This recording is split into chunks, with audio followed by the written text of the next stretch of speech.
메밀꽃 필 무렵. 이효석.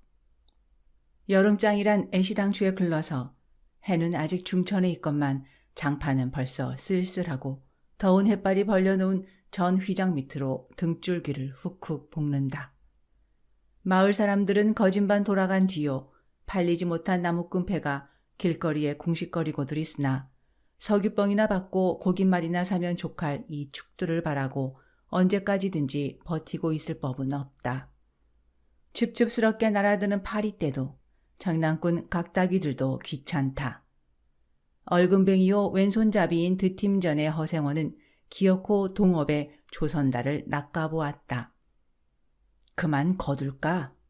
잘 생각했네. 봉평장에서 한 번이라 흐뭇하게 사본 일이 있을까? 내일 대화장에서나 한몫 벌어야겠네. 오늘 밤은 밤을 새서 걸어야 될걸. 달이 뜨렸다. 절렁절렁 소리를 내며 조선달이 그날 산 돈을 따지는 것을 보고 허생원은 말뚝에서 넓은 휘장을 걷고 벌려놓았던 물건을 거두기 시작하였다. 무명필과 주단바리가 두 고리짝에 꼭 찼다. 멍석 위에는 천조각이 어수선하게 남았다. 다른 축들도 벌써 거진 전들을 걷고 있었다. 약바르게 떠나는 패도 있었다. 어물장수도 땜장이도 엿장수도 생강장수도 꼴들이 보이지 않았다. 내일은 진부와 대화에 장이 선다. 축들은 그 어느 쪽으로든지 밤을 새며 60-70리 밤길을 타박거리지 않으면 안 된다. 장판은 잔치 뒷마당같이 어수선하게 벌어지고 술집에서는 싸움이 터져 있었다. 주정꾼 육지거리에 섞여 계집의 앙칼진 목소리가 찢어졌다. 장날 저녁은 정해놓고 계집의 고함 소리로 시작되는 것이다. 생원, 시치물 때도 다 안 해. 충주집 말이야. 계집 목소리로 문득 생각난 듯이 조선달은 비죽이 웃는다. 화중지병이지. 연소패들을 적수로 하고야 대거리가 돼야 말이지. 그렇지도 않을걸. 축들이 사족을 못 쓰는 것도 사실은 사실이나 아무리 그렇다곤 해도 왜 그 동이 말일세. 감쪽같이 충주집을 후린 눈치거든. 뭐? 그 애송이가 물건 가지고 낚고 왔나 보지. 작실한 녀석인 줄 알았더니 그 길만은 알 수 있나. 국리 말고 갑옷에나 그려. 내 한턱 씀새. 그다지 마음이 당기지 않는 것을 쫓아갔다. 허생원은 계집과는 연분이 멀었다. 얼금뱅이 상판을 쳐들고 대어설 숫기도 없었으나 계집편에서 정을 보낸 적도 없었고 쓸쓸하고 뒤틀린 반생이었다. 충주집을 생각만 하여도 철없이 얼굴이 붉어지고 발밑이 떨리고 그 자리에 소스라쳐버린다. 충주집 문을 들어서 술자석에서 짜장 동이를 만났을 때에는 어찌된 서슬인지 발끈 화가 나버렸다. 상위에 붉은 얼굴을 쳐들고 제법 계집들과 농탕치는 것을 보고서야 견딜 수 없었던 것이다. 녀석이 제법 난질꾼인데 꼴사납다. 머리에 피도 안 마른 녀석이 낮부터 술 처먹고 계집과 농탕이야. 장돌뱅이 망신만 시키고 돌아다니누나. 그 꼴에 우리들과 한몫 보자는 셈이지. 동이 앞에 막아서면서부터 책망이었다. 걱정도 팔자요 하는 듯이 빤히 쳐다보는 상기된 눈망울에 부딪힐 때 결김에 따귀를 하나 갈겨주지 않고는 배길 수 없었다.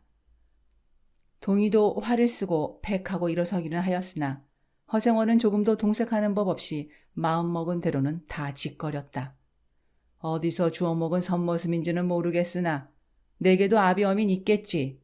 그 사나운 꼴 보면 맘 좋겠다. 장사란 탐탁하게 해야지. 계집이 다 무어야. 나가거라. 냉큼 꼴 치워. 그러나 한마디도 대거리하지 않고 하염없이 나가는 꼴을 보려니 도리어 측은히 여겨졌다. 아직도 서름서름한 사이인데 너무 과하지 않았을까 하고 마음이 섬찟해졌다. 주제도 넘지. 같은 술손님이면서도 아무리 젊다고 자식 낳게 되는 것을 붙들고 치고 닦아 셀 것은 무엇야 원.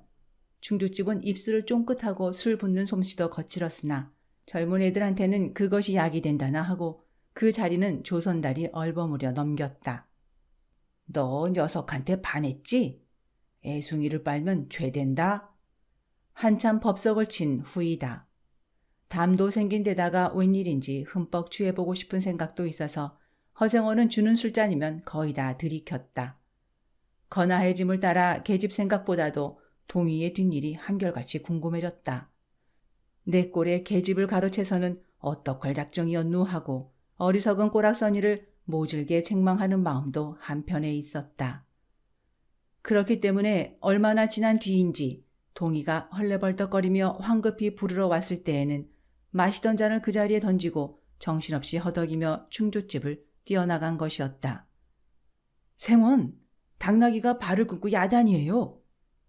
각다기들 장난이지 필연코. 짐승도 짐승이려니와 동희의 마음씨가 가슴을 울렸다. 뒤를 따라 장판을 다름질하려니 거슴츠레한 눈이 뜨거워질 것 같다. 불악스런 녀석들이라 어쩌는 수 있어야죠. 나귀를 몹시 구는 녀석들을 그냥 두지는 않을걸. 반평생을 같이 지내온 짐승이었다. 같은 주막에서 잠자고 같은 달빛에 젖으면서 장에서 장으로 걸어다니는 동안에 20년의 세월이 사람과 짐승을 함께 늙게 하였다. 가스러진 목 뒤털은 주인의 머리털과도 같이 바스러지고 개진개진 젖은 눈은 주인의 눈과 같이 눈곱을 흘렸다. 몽당비처럼 짧게 쓸리운 꼬리는 파리를 쫓으려고 기껏 휘저어 보아야 벌써 다리까지는 닿지 않았다. 달아 없어진 굽을 몇 번이나 도려내고 새처럼 신겼는지 모른다. 굽은 벌써 더 자라나기는 틀렸고 달아버린 철 사이로는 피가 빼짓이 흘렀다. 냄새만 맡고도 주인을 분간하였다. 호소하는 목소리로 야단스럽게 울며 반겨한다. 어린아이를 달래듯이 목덜미를 어루만져 주니 나귀는 코를 벌름거리고 입을 투르르 거렸다. 콧물이 튀었다. 허생원은 짐승 때문에 속도 무던히는 썩었다. 아이들의 장난이 심한 눈치여서 땀 밴 몸뚱어리가 부들부들 떨리고 좀채 흥분이 식지 않는 모양이었다. 굴레가 벗어지고 안장도 떨어졌다. 요 몹쓸 자식들 하고 허생원은 호령을 하였으나 배들은 벌써 주랭랑을 놓은 뒤요 몇 남지 않은 아이들이 호령에 놀라 비슬비슬 멀어졌다. 우리들 장난이 아니유. 암놈을 보고 저 혼자 발광이지. 코 흘리게 한 녀석이 멀리서 소리를 쳤다. 그 녀석 말투가. 김첨지, 당나귀가 가버리니까 온통 흙을 차고 거품을 흘리면서 미친 소같이 날뛰는 걸 꼬리 웃어 우리는 보고만 있었다오. 배를 좀 보지. 아이는 앵돌아진 투로 소리를 치며 깔깔 웃었다. 허생원은 모르는 결에 낯이 뜨거워졌다. 묻 시선을 막으려고 그는 짐승의 배 앞을 가리워 서지 않으면 안 되었다. 늙은 주제에 암샘을 내는 셈냐, 저놈의 짐승이. 아이들의 웃음소리에 허생원은 주춤하면서 기어코 견딜 수 없어 채찍을 들더니 아이를 쫓았다. 쫓으려거든 쫓아보지? 왼손잡이가 사람을 때려? 줄다림에 달아나는 각다기에는 당할 재주가 없었다. 왼손잡이는 아이 하나도 후릴 수 없다. 그만 채찍을 던졌다. 술기도 돌아 몸이 유난스럽게 화끈거렸다. 그만 떠나세. 녀석들과 어울리다가는 한이 없어. 장판의 각다기들이란 어른보다도 더 무서운 것들인걸. 조선달과 동희는 각각 제 나귀에 안장을 얹고 짐을 싣기 시작하였다. 해가 꽤 많이 기울어진 모양이었다. 드팀 전 장돌림을 시작한 지 20년이나 되어도 허생원은 봉평장을 빼놓은 적은 드물었다. 충주, 제천 등의 이웃군에도 가고 멀리 영남지방도 헤매기는 하였으나 강릉쯤에 물건하러 가는 외에는 처음부터 끝까지 군내를 돌아다녔다.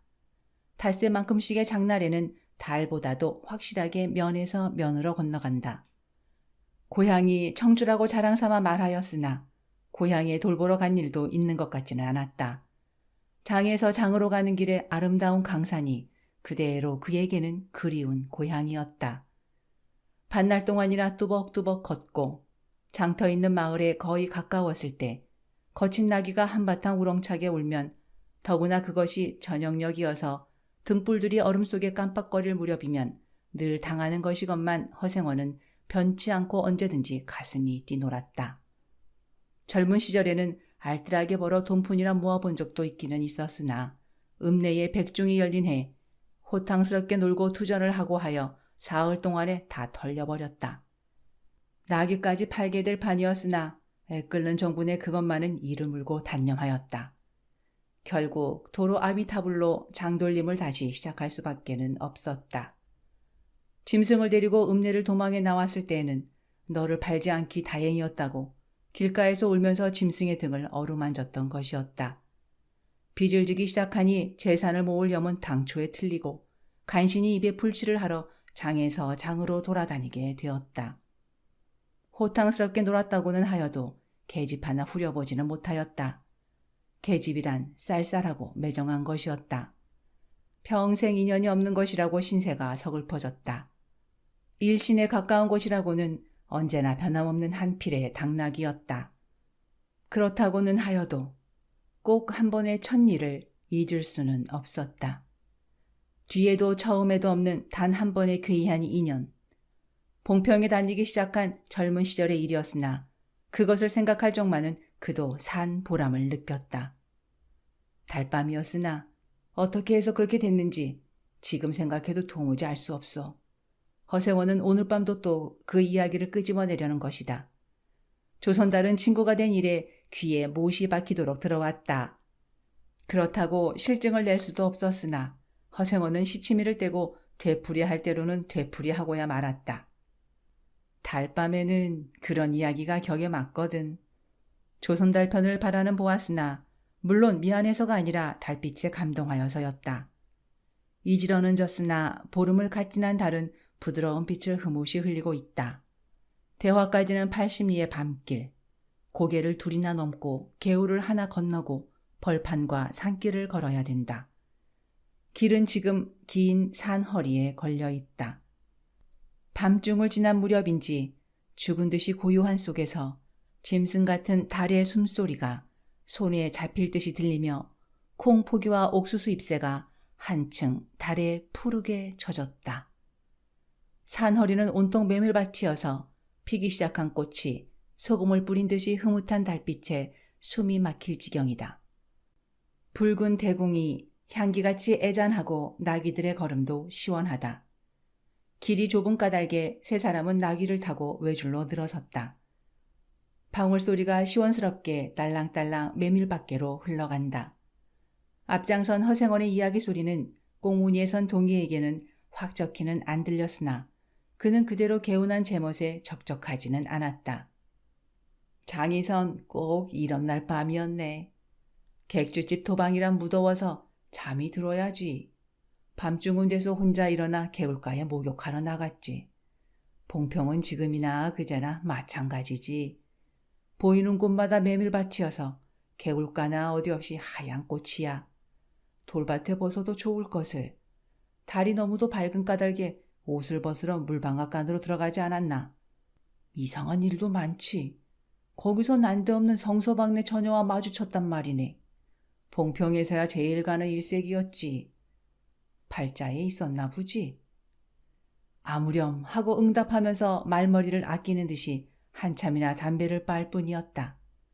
구수한 자줏빛 연기가 밤 기운 속에 흘러서는 녹았다. 날 기다린 것은 아니었으나 그렇다고 달리 기다리는 논팽이가 있는 것도 아니었네. 처녀는 울고 있단 말이야. 짐작은 돼 보이으나 성서방네는 한참 어려워서 들고 날 반인 때였지. 한 집안 일이니 딸에겐들 걱정이 없을 리 있겠나. 좋은 데만 있으면 시집도 보내련만 시집은 죽어도 싫다지. 그러나 처녀란 울 때같이 정을 끄는 때가 있을까. 처음에는 놀라기도 한 눈치였으나 걱정 있을 때는 누그러지기도 쉬운 듯해서 이럭저럭 이야기가 되었네. 생각하면 무섭고도 기막힌 밤이었어. 제천인지로 주랭랑을 놓은 건 그 다음 날이렸다.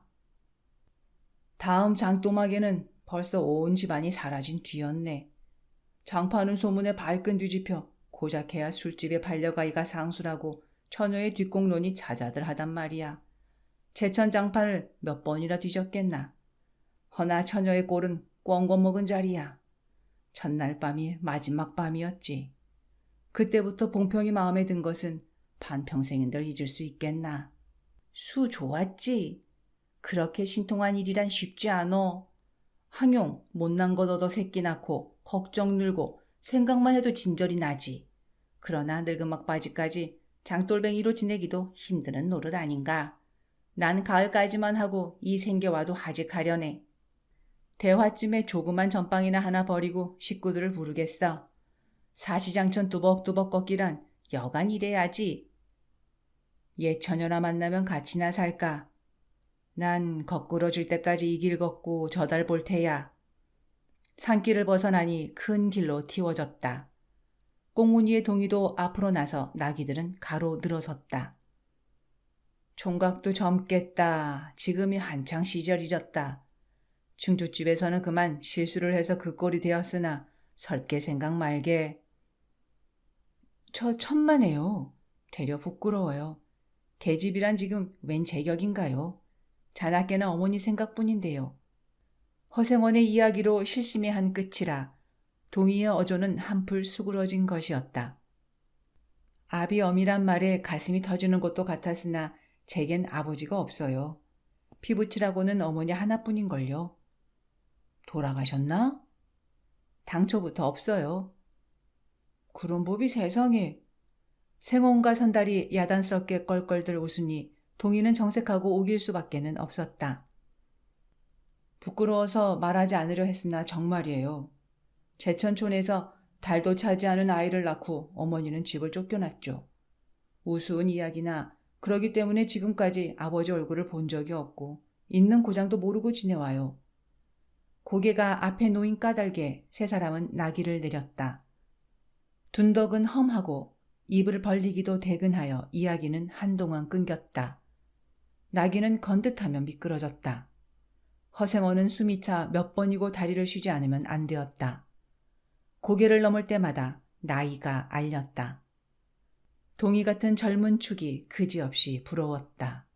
땀이 등을 한바탕 쪽 씻어내렸다. 고개 너머는 바로 개울이었다. 장마에 흘러버린 널다리가 아직도 걸리지 않은 채로 있는 까닭에 벗고 건너야 되었다. 고위를 벗어 띠로 등에 얽어매고 반 벌거숭이의 우스꽝스런 꼴로 물속에 뛰어들었다. 금방 땀을 흘린 뒤였으나 밤물은 뼈를 찔렀다. 그래, 대체 기르긴 누가 기르고? 어머니는 하는 수 없이 의부를 얻어가서 술 장사를 시작했죠. 술이 고줄해서 의부라고 전 망난이에요. 철들어서부터 맞기 시작한 것이 하룬들 편한 날이 있었을까? 어머니는 말리다가 채이고 맞고 칼부림을 당하고 하니 집골이 무엇겠소. 18살 때 집을 뛰쳐나와서부터 이 짓이죠. 총각 낯설은 동이 무던하다고 생각했더니 듣고 보니 딱한 신세로군. 물은 깊어 허리까지 찼다. 속물살도 어지간히 센 데다가 발에 채이는 돌멩이도 미끄러워 금시에 훌칠 듯하였다. 나귀와 조선달은 재빨리 거의 건넜으나 동이는 허생원을 붙드느라고 두 사람은 훨씬 떨어졌다. 모친의 친정은 원래부터 제천이었던가? 웬걸요? 시원스리 말은 안 해주나 봉평이라는 것만은 들었죠. 봉평? 그래, 그 아비성은 무엇이고? 알 수 있나요? 도무지 듣지를 못했으니까. 그렇겠지. 하고 중얼거리며 흐려지는 눈을 까물까물 하다가 허생원은 경망하게도 발을 빗디디었다. 앞으로 고꾸라지기가 바쁘게 몸째 풍덩 빠져버렸다. 허위적거릴수록 몸을 걷잡을 수 없어 동이가 소리를 치며 가까이 왔을 때에는 벌써 퍽이나 흘렀었다. 옷째 졸딱 젖으니 물에 젖은 개보다도 참혹한 꼴이었다. 동이는 물속에서 어른을 헷깝게 업을 수 있었다. 젖었다고는 하여도 여윈 몸이라 장정 등에는 오히려 가벼웠다. 이렇게까지 해서 안 됐네. 내 오늘은 정신이 빠진 모양이야. 염려하실 것 없어요. 그래, 모치는 아비를 찾지는 않는 눈치지? 늘 한번 만나고 싶다고는 하는데요. 지금 어디 계신가? 의부와도 갈라져서 제천에 있죠. 가을에는 봉평에 모셔오려고 생각 중인데요. 이를 물고 벌면 이럭저럭 살아갈 수 있겠죠. 아무렴, 기특한 생각이야. 가을이랬다? 동이의 탐탁한 등어리가 뼈에 사무쳐 따뜻하다. 물을 다 건넜을 때에는 도리어 서글픈 생각에 좀 더 엎였으면도 하였다. 진종일 실수만 하니 웬일이오 생원. 조선달이 바라보며 기어코 웃음이 터졌다. 낙이야. 낙이 생각하다 실족을 했어. 말 안 했던가. 저 꼴에 제법 새끼를 얻었단 말이지. 읍내 강릉집 피마에게 말일세. 귀를 쫑긋 세우고 달랑달랑 뛰는 것이 낙이 새끼같이 귀여운 것이 있을까. 그것 보러 나는 일부러 읍내를 도는 때가 있다네.